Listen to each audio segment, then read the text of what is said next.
Teka muna mga kapatid, magnilay muna tayo.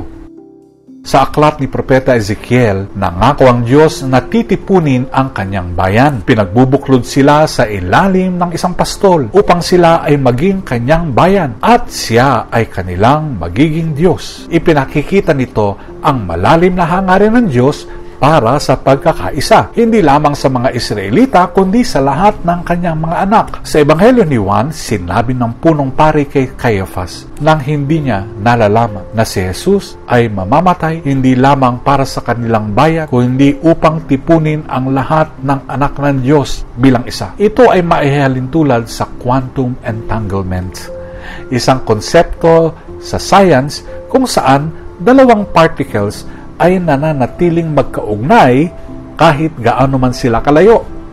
Ang prinsipyong ito ay nakapagpapakita ng isang mahalagang espiritual na katotohanan. Hindi tayo kailanman tunay na napaghihiwalay sa Diyos o sa isa't isa sa kanyang banal na plano. Kahit minsan, ang pakiramdam natin na tayo ay malayo sa Diyos o sa ating pananampalatayang pamilya, ang katotohanan ay malalim tayong pinag-uugnay kay Kristo.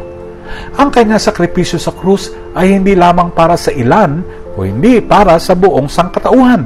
Binibigkis tayo sa pag-ibig at kaligtasan na hindi kayang sirain ng oras o distansya. Naintindihan ba natin ang ating koneksyon sa Diyos? At sa iba, namumuhay ba tayo bilang isang bayan na pinag-isa ni Kristo? O hinahayaan natin ang mga hidwaan ang maghiwalay sa atin? Nais ng Diyos na tayo ay manatiling isa sa Kanya, tulad ng panalangin ni Jesus upang sila ay maging isa. Yakapin natin ang banal na ugnayang ito sapagkat walang distansya o kasalanan o pagsubok ang makapaghihiwalay sa atin sa pag-ibig ng Diyos.